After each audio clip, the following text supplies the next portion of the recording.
Harley Benton EX76 Classic, czyli kolejna gitara dzięki cyklowi Tego chcieliście. Również w wersji Gold Hardware.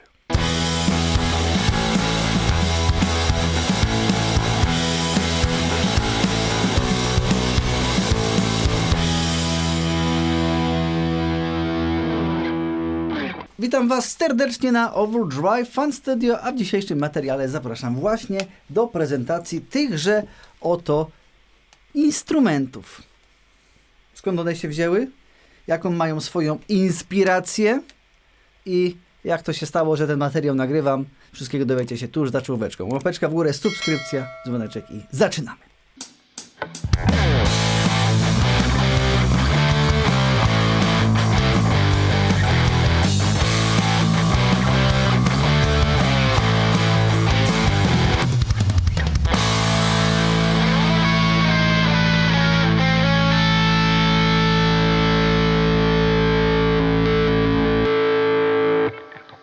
Dobra, słuchajcie, na sam początek dwa tematy. Pierwsze to jest cykl Tego chcieliście. Cykl, który prowadzę tutaj na YouTubie oraz na TikToku. Nie ukrywam, że akurat ta prośba jest z TikToka. Tutaj nie ukrywam, że staram się, żeby też troszeczkę Was zaktywizować. Jeżeli Wy piszecie jakiś tytuł, jakąś nazwę, jakąś gitarę, którą mam zrecenzować, no to założenie jest, żeby te 100 serduszek, czy tam łapek w górę pod tym pościgiem było. No i faktycznie, jak robiłem te czarne, potworne gitary, to tak Gosteczek tam w parę tygodni nazbierał ten 100 łapek. Natomiast gość, który wstawił zdjęcie tej gitary i o nią poprosił, totalnie rozwalił system, ponieważ po 24 godzinach miał ponad 200 tych serduszek. To jest screen na dzień dzisiejszy. W tym momencie nawet jest ponad 400 tych serduszek, więc no nie ukrywajmy, musiałem to zrobić. Także wielkie podziękowania dla tego gościa, który pewnie nawet tego materiału nie obejrzy, bo obejrzy tą krótszą wersję, którą nagrywam na TikToka. I tak to, słuchajcie, działa. Jakbyście chcieli kolejne gitary, no to musicie mi troszeczkę pomóc, żebym ja tą gitarę kupił, bo ja musiałem ją kupić, żeby nagrać Wam materiał. No to troszeczkę musicie się postarać, więc jak macie pod tym postem jakieś propozycje, no to oczywiście zbieramy łapki w górę, czy tam serduszka, różne tematy. Słuchajcie, na sam początek oprócz tego powiem, że ta gitara, te dwie gitary, które mam tutaj, to w zasadzie jest dokładnie to samo, tylko ta jest w wersji ze standardowym srebrnym hardwarem, a to jest identycznie specyfikacja, drewno, przetworniki, dokładnie to samo, tylko w wersji ze złotym hardwarem. No i jest przez to po prostu troszeczkę droższa. Także jedną z nich odkładam po to, żeby skupić się na tej drugiej. No i teraz skąd to się wzięło? Moi drodzy, to jest gitara ewidentnie, która nawiązuje do słynnej gitary, nawet nazwą swoją, EX76, czyli Explorer z 1976 roku, a który został oczywiście zrobiony przez Gibsona w tak zwanym wykończeniu w drewnie Corina. To są te słynne Coriny. Natomiast no, tutaj nie mamy tej Coriny, tylko mamy zwykły niatoch, który jakby jest podobny troszeczkę do tej całej Coriny i tak naprawdę to dzięki temu ta gitara tutaj powstała. No, jedni mogą powiedzieć, że jest to hamowa podróba, drudzy mogą powiedzieć, że jest to inspiracja. Ja tą gitarę kojarzę wizualnie, bo właśnie The Edge z U2 na tej gitarze gra. To jest w ogóle pierwsza gitara, znaczy nie na tej, tylko na tym Gibsonie. Tylko że on kupił ją w 78 roku i do dzisiaj na niej gra. W ogóle to była gitara, która była jego celową gitarą, że na niej ma nagrywać płyty, ma grać koncerty i tak dalej. I cały czas na niej gra, więc stąd motyw z początku filmu mi się kojarzył właśnie z Edge'em. Tyle, że Edge ma wersję ze złotym oczywiście osprzętem oraz z czarnym pigardem. No tak to się stało, że nasz Harley'ek Bentonik no, robi te odpowiedniki tych gitar, no bo jakbyście sobie teraz włączyli stronę internetową i popatrzyli, ile to kosztuje, no to byście się zdziwili. No właśnie, jakbyście chcieli sobie kupić taką Corinę Gibsonowską, to zapłacicie w tym momencie no jakieś 35 000 złotych, a nawet ten odpowiednik Epifona jest, no i tak swoje kosztuje, ponieważ kosztuje jakieś 4,5 czy 5 tysięcy, w zależności od tego, gdzie go kupicie. No a tutaj, żeby was nie skłamać, ta wersja podstawowa ze srebrnym hardwarem kosztuje 1250 zł, czyli można śmiało powiedzieć, że 4 razy mniej, prawie, a wersja ze złotym hardwarem, no trzeba 125 zł dopłacić, ponieważ kosztuje 1375. No dobra, ale koniec pierdół. Czas na kolejne pierdoły, czyli właśnie na tą specyfikację tomanowską. No jest to, jakby nie patrzeć, gitara, która bardzo przypomina to, co powinna przypominać. I teraz tak, o korpusie powiedziałem, gryf jest też sklejony oczywiście z Neteocha, podstrunnica jest tutaj zrobiona z hebanu. Jeśli chodzi o radius, to mamy 15 cali, menzura taka gibsonowska 24,72, co prawda tutaj jest podane, siodełko 42, progi 22 jumbo, przetworniki no to są Roswell, Alnico, humbuckerki, no wiadomo, tam jest srebrna puszka, tu jest złota puszka, mostek typu Tunematic, pokrętełka, 2 głośności oraz Stone, o ile się dobrze nie mylę. Klucze dobrej jakości to są HB klucze by Jinto. Struny oryginalnie tutaj mamy DR Strings Dragon Skin Coated 1046. Coś jeszcze powinienem o tym powiedzieć. Gitarki są robione w Indonezji. Coś jeszcze ciekawego warto byłoby powiedzieć. No chyba wszystko powiedziałem. Tak to już sama nuda. Co mogę powiedzieć na dzień dobry ja jako ja? Zacznijmy od tego, że tutaj nie mam zamiaru się wymądrzać, ponieważ na kanale oryginalny Explorer, nawet wersja epifonowska też się jeszcze nie pojawiła, więc tutaj ja patrzę na perspektywy tych gitar, jako te gitary, które wziąłem do łapy i ogólnie sprawdzam, jak to wygląda. Jakość wykonania naprawdę tutaj jest bardzo ładnie zrobiona. Żadnych jakichś fuck-upów, baboli nie ma. A tu może jakieś... A nie, to jest papruszek. Naprawdę jest to bardzo ładnie zrobione. Jestem ciekaw, jak to się ma w stosunku do Epifona za 4,5 koła, nie? Bo jak pamiętacie, robiłem Snakebite'a, no to on wyszedł tragicznie w porównaniu do takiego białego odpowiednika właśnie od Harley Bentona. Naprawdę powiem wam, że coś się zaczyna w mojej głowie dziać, zaczynam się przekonywać do gitar drewnopodobnych. Ten kanał może troszeczkę się obróci w drugą stronę. Gitara naprawdę ładnie wykończona, jakieś zbliżonka wam robię, super to wszystko wygląda. Co mi nie do końca siedzi, ale to jest, wiecie, moje totalnie indywidualne podejście, to jest grubość gryfu. Pamiętam ta 84 z tym, z EMG też miała taki troszeczkę grubsiejszy gryf. I tutaj też na moje oko, wiecie, ja jestem do takich stratowskich gryfów przyzwyczajonych 22, 23, tu na pierwszym progu przy założonych strunach, a tutaj mamy no 23,5. Ciutkę czuć, że jest grubszy. Nawet Nick Johnston tam chyba 20 przecinek z hakiem. U góry 28,02. Więc gryf teoretycznie nie mój, ale jak wam w preprodukcji nagrywałem kilka takich wersji z podkładzikami, to w tym momencie już gdzieś tam się przyzwyczaił i mógłbym sztukę na nim opierdzielić. Może niekoniecznie jakieś najtrudniejsze zagrywki by mi na dzień dobry wskoczyły, ale ogólnie jest spoko. Także jedna i druga gitara uważam, że są naprawdę fajnymi instrumentami, ale no teraz czas na kilka próbeczek dźwiękowych. Właściwie jest to bez różnicy, na czym gram, ponieważ to jest to samo. No ale, żeby nie było, zagram pierw troszeczkę na jednej, troszeczkę na drugiej, tylko muszę małe zmiany tu zrobić. No dobra, to sprawdźmy, jak to cudo gra. Oczywiście standardowo Laney i RT Studio, głośnik Blackster i mikrofonik Shure Symy 57.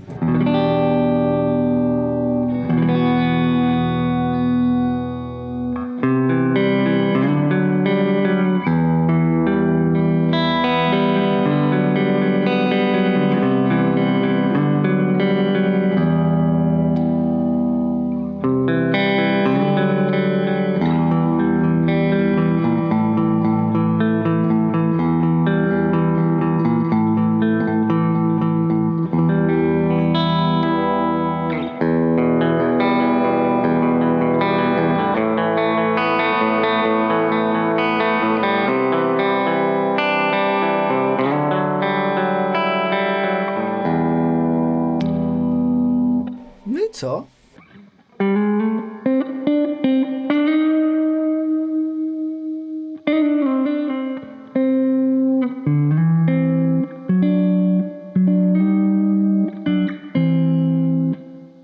Ładnie, tak? Ja chcę powiedzieć gibsonowsko, no to tak wiecie, no na humbucker przy gryfie, no to.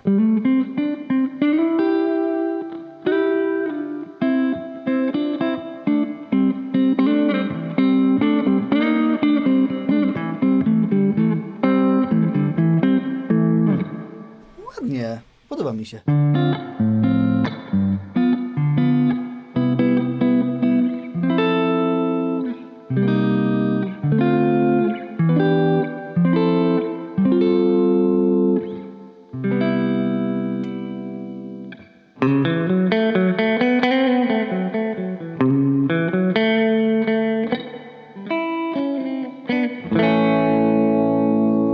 Splitów nie ma.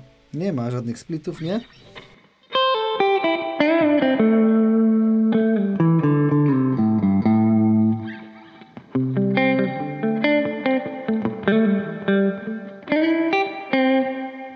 Ładnie to gra. Nawet punk rocki można.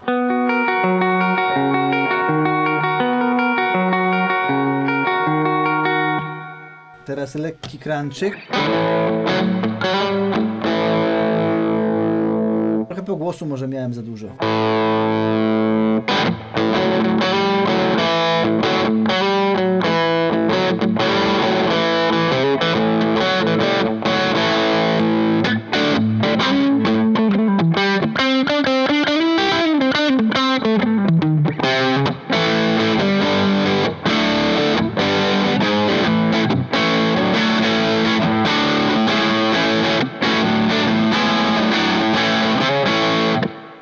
Wiecie co? Odpalę wam teraz podkładzik, jak gram z bębenkiem i taki właśnie bluesowo-rockowe zagryweczki improwizowane, gdzie w trakcie mi się wywalił komputer i musiałem robić klejkę, ale no, coś tam jest.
No i przy okazji wam zdradziłem, jak to gada na mocniejszym przesterze i fajnie gada.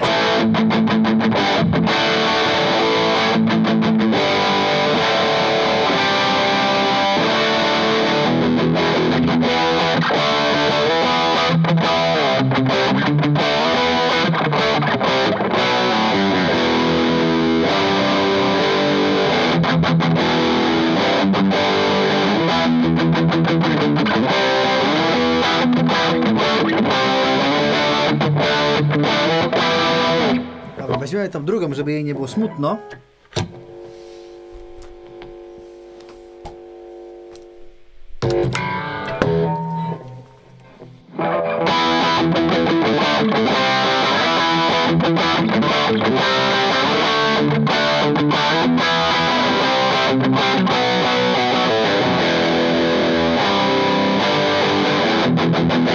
tutaj są niżej struny ustawione akurat.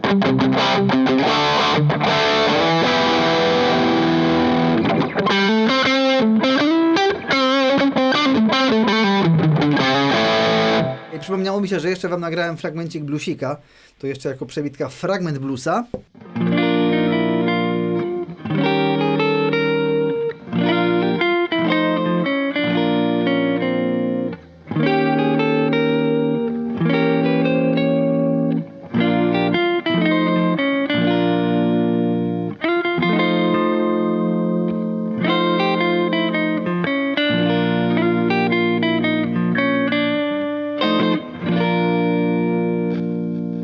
No i pytanie, czy ta gitara się nadaje do metalu? No oczywiście, że się nie nadaje, ponieważ nie jest czarna. Gdzie tam metal na czymś takim?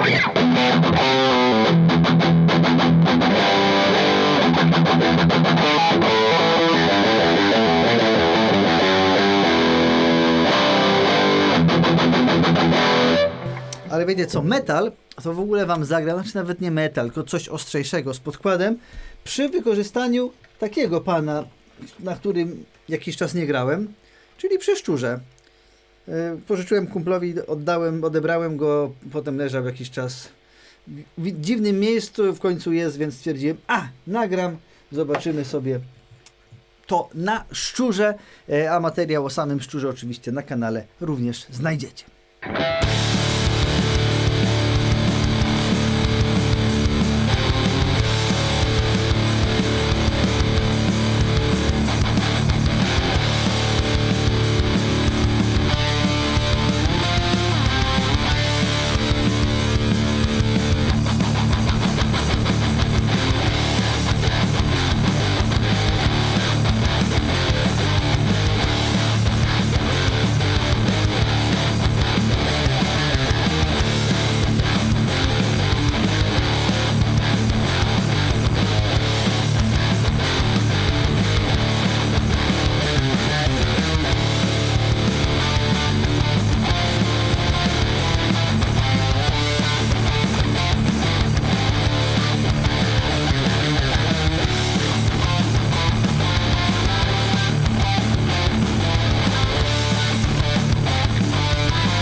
No i co, szanowni państwo, myślą o tej gitarze?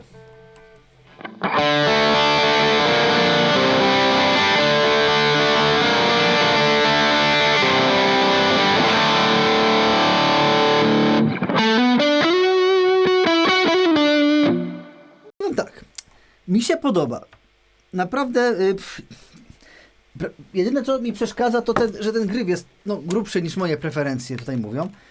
Natomiast jestem bardzo ciekawy, jak to się ma w tych oryginalnych Epifonach, jakby przez przypadek czy tam Gibsonach. Jak ktoś z was ma Explorera, Corinę, czy Epifona, czy Gibsona, no to dajcie znać w komentarzu, jak submiarką możecie zmierzyć.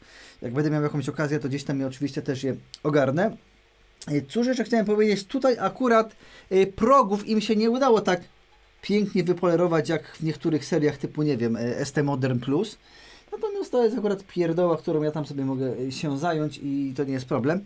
Słuchajcie, jedna z tych gitar, nie wiem jeszcze która, zostanie u mnie na wypożyczalni, ponieważ uważam, że są to fajne instrumenty i taki instrument powinien być. Przynajmniej dopóki nie będę miał oryginalnego Gibsona Coriny na wypożyczalni, a nie wiem kiedy to nastąpi.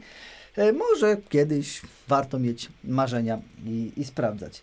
Druga sztuka, no nie wiem, wystawię ją do sprzedania, jakby ktoś chciał, to może kupić, a jak nie chce kupić, to poleci do Thomana i będzie do kupienia jako bistoczek. Także tyle w temacie. Fajne instrumenty. Powiem wam, że moi widzowie zaraz pewnie mi podchodzą, stwierdzą, że łamię swoje wzorce, bo była mowa, że na kanale głównie będą kolorowe straty i offsety, a zaczynam wprowadzać jakieś dziwne gitary, ale powiem tak, dobrze.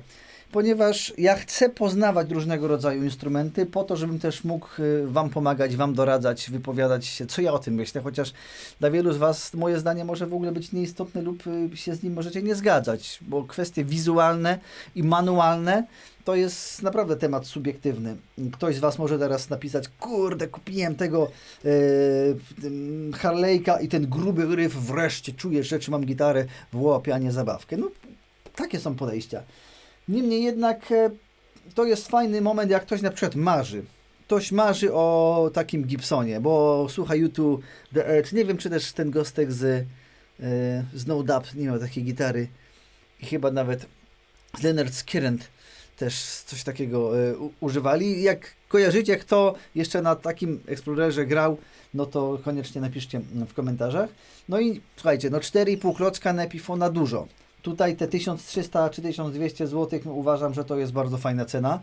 Jako to, żeby zacząć do takiej gitary i potem dążyć do Epifona, dążyć do Gibsona, spełniać swoje marzenia. Chociaż sami wiecie, jak to jest. Czasami to spełnienie marzeń, jakby nagle taki Epifon przylazł, to mogłoby okazać się, że on wcale taki mega cudowny nie jest. Słuchajcie, możemy zrobić takie coś, ale ja naprawdę potrzebuję Waszej pomocy, bo nie mam takich wolnych środków.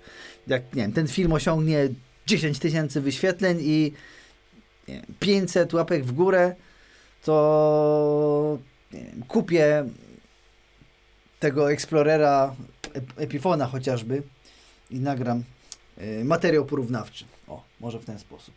Nie przegiąłem? Dobra, to 5500, o, niech tak będzie. Albo zrobimy zrzutkę. A słuchajcie, taki pomysł, na przykład zrzutkę. Robimy zrzutkę na gitarę. Robimy zrzutkę na gitarę i potem ja kupuję tą gitarę i potem wśród tych osób, które dokonały zrzutki, no, losowania nie mogę zrobić, bo to urząd skarbowy wchodzi, to jest za duże zamieszanie, ale potem, nie wiem, konkurs albo głosowanie i ktoś z nich dostaje tą gitarę, nie? No tak, wszystko można, tylko no, czy to się sprawdzi, czy nie. Póki co ja ten materiał kończę. Bardzo dziękuję osobie, która mnie zainspirowała, a właściwie wręcz tak porządnie, tymi komentarzami za nagranie, za kupienie tej gitary i nagranie materiału. Fajne instrumenty, fajne instrumenty. Jakbyście chcieli wypożyczyć, to oczywiście u mnie na Muzyczne Graty, a link do zakupu na Tomanie bezpośrednio znajdziecie również w opisie i oczywiście będzie mi bardzo miło, jeżeli dokonacie zakupu, korzystając z tego linku, wtedy też również Wy wspomożecie moje wsparcie i jak sporo takich zakupów będzie, to może właśnie z tego znajdzie się za rok czasu albo za ileś budżet na kupienie Explorera takiego. Dobra, to tyle słuchajcie w temacie. Dziękuję Wam serdecznie, dziękuję patronom kanału. Wy też ogromne wsparcie mi dajecie, także bardzo, bardzo serdeczne dzięki i do zobaczenia na kolejnych materiałach na Overdrive Unsteady. Miał być krótki materiał, bo pewnie gadam 40 minut i w międzyczasie mi się wykrzeczył dźwięk, więc ostatnie minuty macie bez ładnego dźwięku. Pa!